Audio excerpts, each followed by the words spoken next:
I think you're going to enjoy this visit. We're at the Shaker Museum in Old Chatham, New York. That's about 2.5 hours from New York City and about 3 hours from Boston. It's filled with thousands of objects from the Shaker period. And the thing is that most of them are constructed out of wood, like these shovels. It's amazing that it's almost all wood with very little metal on the edges. Now, one of the concerns of the Shaker community was laundry. After all, the typical family was 80 or 100 people, and that could be a lot of clothes to wash every day. If they had a small load, they might throw it in a machine like this, which was hand-operated. And even the agitators were built out of wood. Now, if you had a lot of laundry to do, you might turn to a larger machine like this commercial version. It was driven by a belt that would move these wooden agitators back and forth. And when all the laundry was done, it would be removed and placed in these laundry baskets, again, made out of wood. Now, how's this for a butcher block? Supported by 3 legs, about 10 inches thick, and over a yard across, cut from a single piece of a sycamore tree, I've been told. Now, over here is the kitchen sink. Again, we see a lot of wood. A wooden base supporting a cast iron basin with a wooden backsplash, that more than familiar Shaker red. And it sure shows a lot of use. Well, I guess I'm lucky today. Somebody already took care of the dishes. Up here in the furniture gallery, there are some wonderful examples of classic Shaker design. Like this trestle table. It's beautifully crafted. It must be 12 feet long. And I suppose if you had a room large enough, you could easily seat 18, maybe 20 people around it. Oh, and look at this. A drop leaf table. A little longer than most of the Shaker tables that I've seen, but you can see its purpose. With the leaves up, it's as wide as that trestle table. You could easily seat 10, maybe 12 people.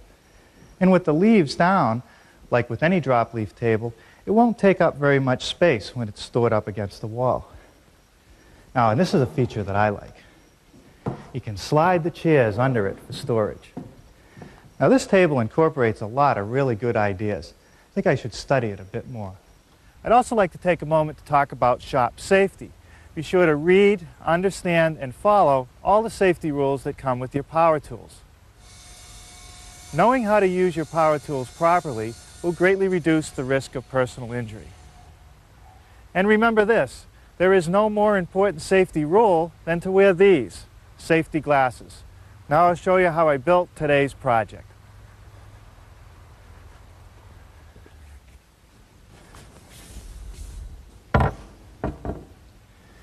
When it came time to design our version of the harvest table, I had to take several things into consideration. One was that I wanted it to comfortably seat 6 to 8 people. So what you're seeing here is a table that's about 39 inches wide and 72 inches long. The other thing I had to take into consideration was the proportions between the fixed part of the table and the drop leaves. I found that on most of the elegant tables we looked at, the center portion is very narrow and the drop leaf is very wide. And with a wide drop leaf, you're unable to store your chairs underneath it like this. Now the legs, that was a place where there were a lot of different choices. Anything from a very elegantly turned leg to something as simple as a tapered leg. What I've actually done is made a combination, a tapered turning with a little bit of detail up here at the top. Now the choice of wood was cherry because it's beautiful, it's very resistant to abrasion, and there's not a better wood to turn. Let's get started today by taking these 3 1x8s and gluing them up to make the fixed part of the top.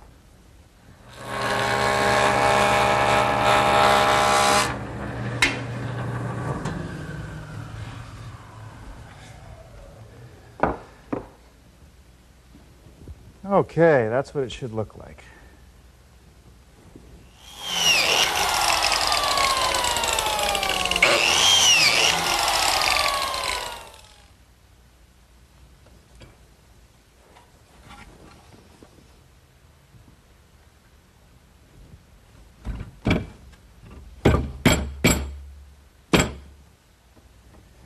Okay. Now you'll notice that I've alternated my clamps under, over, under, over, under. And that's so that I'll minimize any tendency for the boards to curl as they're in the clamps. We'll set this aside and start working on the legs. All right. Now here's one of the blanks for the legs. It's 1 3/4 square solid cherry. And what I've done is just put a pencil line around the blank so that I won't cut into the square section of the leg. Because the first step is to go to the bandsaw and knock the corners off so that I don't have to remove all the material over on the lathe.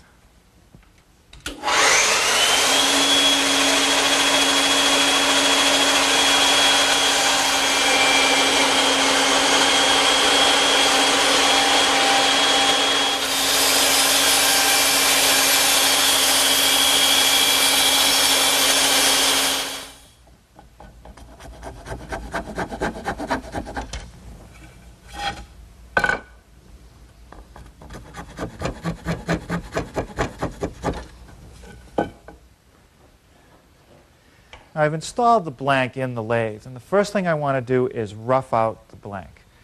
And what I'm going to do is use a gouge on the tool rest, and up here at this point I want to just make it round. But down here on this end, the finished product is only about 1 inch in diameter, so I want to get it down to about 1 1/8 inches.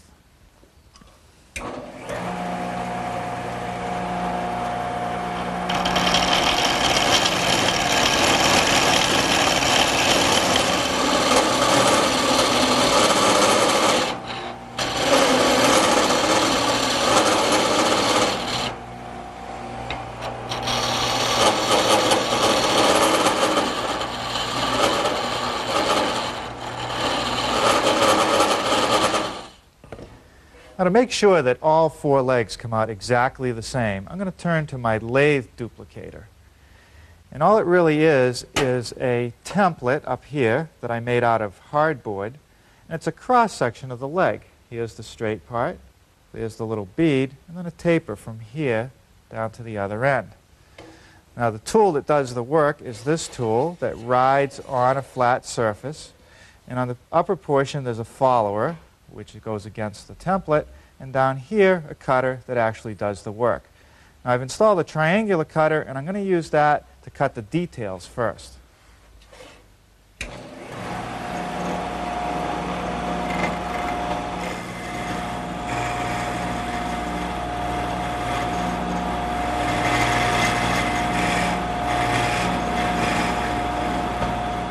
Okay, I've now changed the triangular cutter to a square carbide cutter, and that'll make quick work of turning the taper.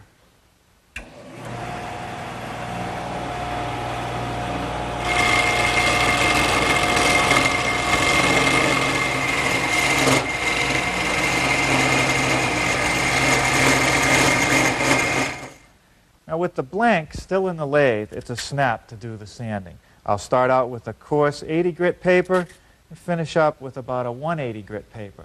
I'm also going to speed the lathe up a little bit.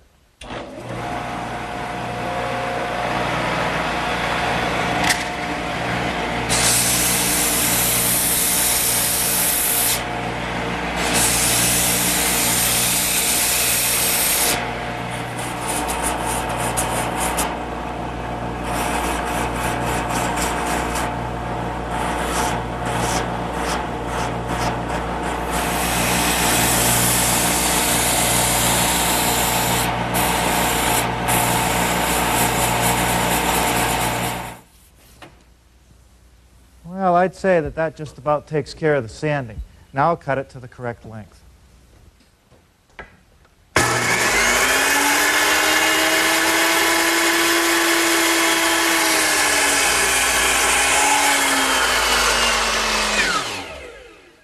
Now the rails at the table are joined to the legs by means of mortise and tenon joinery.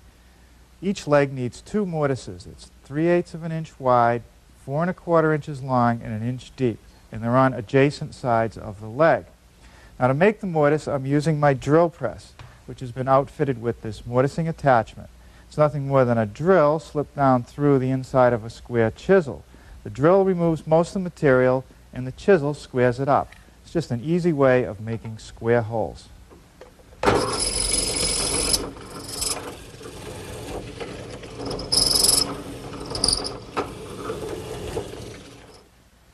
rails for the table are 3/4 inch thick by 5 inch wide cherry. And what I have to do is put a tenon on each end of the rail to fit into the mortises of the legs. So the first thing that I did was attach an extension to my miter gauge. That'll actually make it easier to hold the long pieces. Then I attached a stop block, which is 1 inch from the outside of the blade, the length of my tenon. The first cut is the shoulder cut on the face of each side of the board, and it's 3/16 of an inch deep.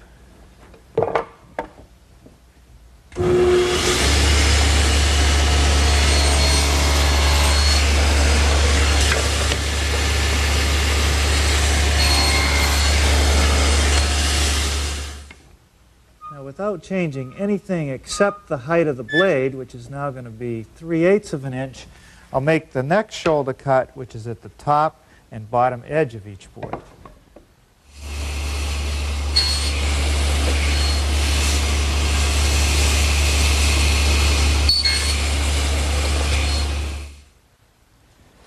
The next step is to make these cheek cuts along the sides of the tenon. And to do that, I'm going to use my tenon attachment for the table saw. It rides in the same slot as the miter gauge, and it has a clamp on it that holds the workpiece firmly in place while I cut the sides of the tenon.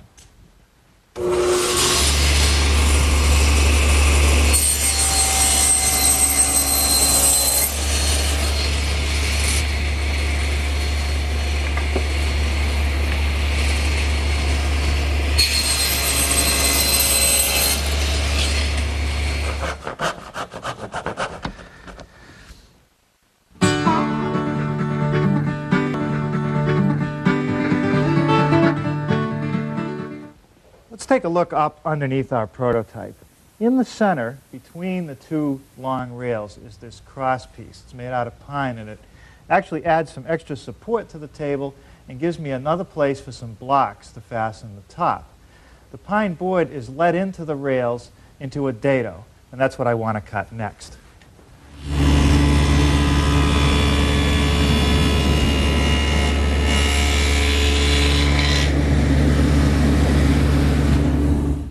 Let's take another look at the prototype. I've set it up on a sawhorse so I can show you the mechanism that holds up the leaves. There's a couple little wooden spinners, one back here and one over here, because this is a relatively long table. And we'll start working on those next. Now here are the two side rails clamped together, and I've laid out the spinners. And the first thing that I'm going to do is drill a hole for the pivot point.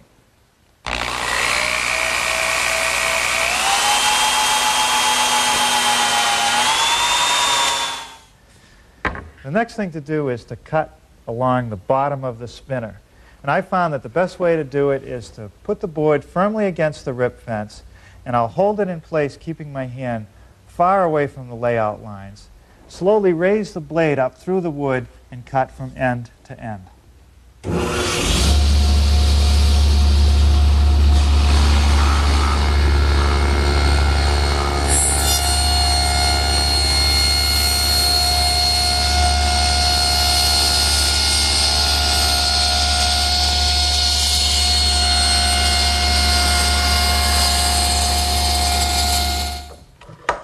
Now I'll finish cutting out my spinner, making the angled cuts with my little dovetailing saw.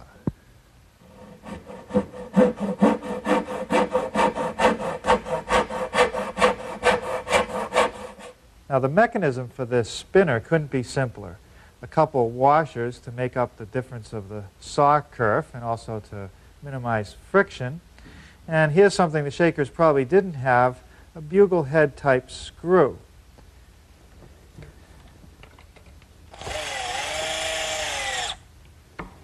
That's all there is to it. All right, now we're ready for a little bit of assembly. Some glue on the mortise and tenon joint, and I can slip that together.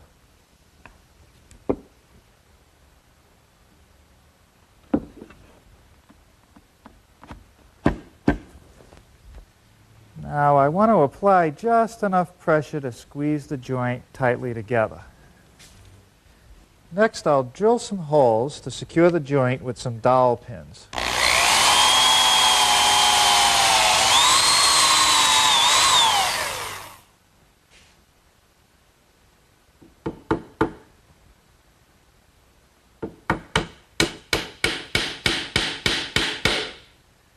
That's not going anywhere.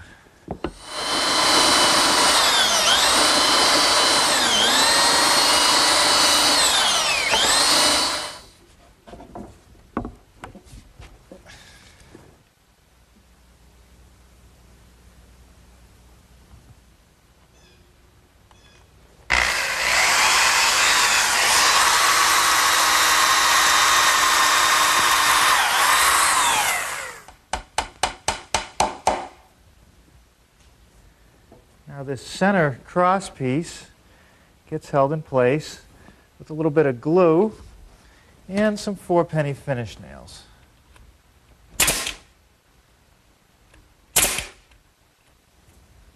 Now these pine corner blocks will add some strength to the frame and give me a place to fasten the top.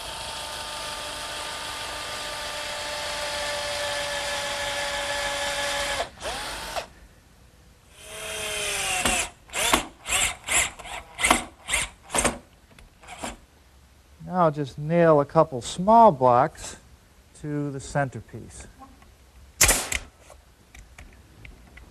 Well, now we're ready to finish off the table top. That center blank has had plenty of time to dry. And the first thing I'm going to do is scrape off any excess glue.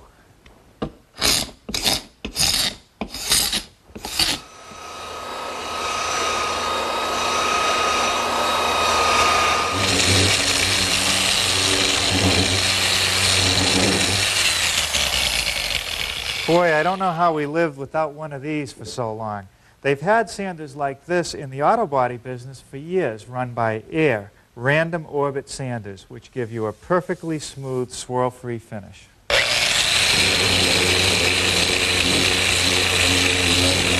I spent enough time to finish all the sanding of the blank. Then I trimmed it to width on the table saw and squared up the ends with my circular saw. First, I'll mill this detail. And to do that, I'll use my router, which is equipped with a 3/8" radius rounding over bit. I'm going to mill this edge in 2 passes, one to rough it out and one to fine-tune it.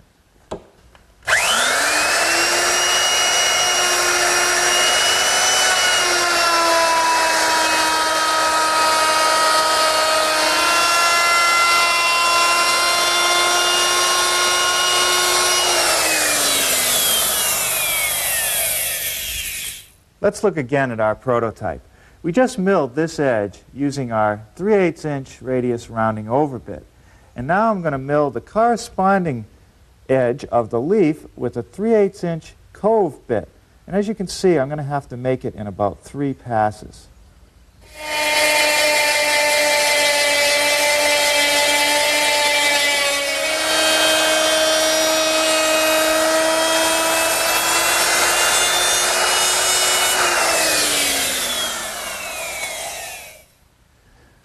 Now I'm ready to mortise for the drop leaf hinges. It's a special hinge. It has a short leaf which attaches to the fixed part of the table and a longer one that goes on the drop leaf portion. All the mortises for the hinges are the same. And since there's 12 mortises on this table, I felt it was worthwhile to make a jig. It's 3/4" thick plywood with an edge put on that hangs down. It acts as a guide. It's an edge guide. Slip it up against the edge of the table, align the center line with my layout mark, and clamp it in place. Now the cutout that's in the jig is actually a 1/16 of an inch bigger all the way around than the mortise I need. And that takes into account the collar I've installed on the router, which rides on the inner edge of the jig. Now to square up the corners of the mortise, I'm going to use this little device here. It's a right-angled chisel set in a little body that you align in the corner, tap it with your hammer, and then just remove the waste. In order for the hinge to fit properly in the mortise of the fixed part of the tabletop, I also need to make a groove to recess the pin. And to do that, I'm going to use my router, which is set up with a 1/4-inch round nose bit and a rip fence.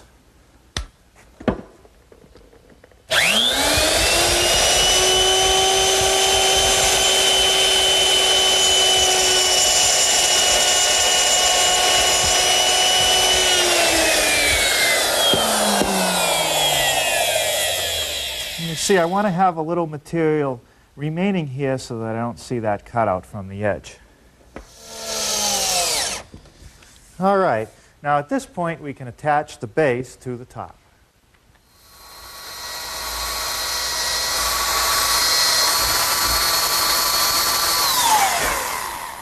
Now these are the holes for the screws that will hold down the tabletop. Notice that I've elongated them so the top can expand and contract freely.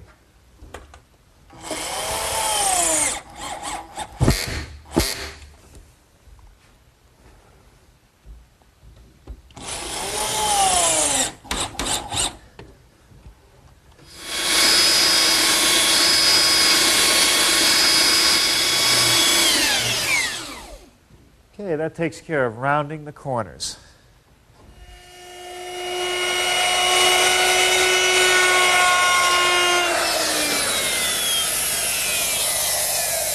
Now the final woodworking step is to round over the top edge of the tabletop, and I'm using my 1/4-inch radius rounding over bit. Now this is the first step in the finishing of our harvest table. And you notice that I flipped it upside down, and that's so that I can apply the finish to all surfaces. I want the wood to be equally protected and to absorb any moisture or dry out evenly, and that way I won't get any warping. Now what I'm putting on is actually a Danish oil, and I've tinted it slightly with a little bit of wild cherry stain. Put a nice even coat on, let it soak in, and in a little while I'll wipe it down with a rag. I can control my final color by the amount of stain that I put in the oil and also how long I let it sit on the wood. The main idea here is just to rub it in so it's nice and even and get rid of any excess.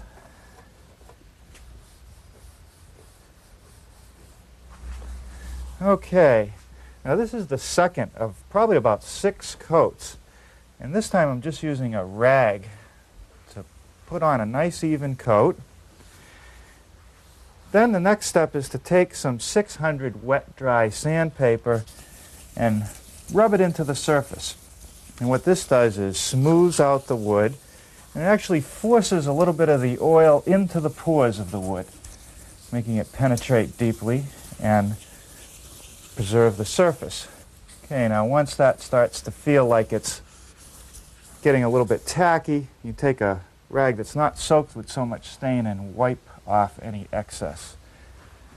You can see it's starting to get a little bit of a shine, and believe me, the more coats you put on, the nicer it's going to look.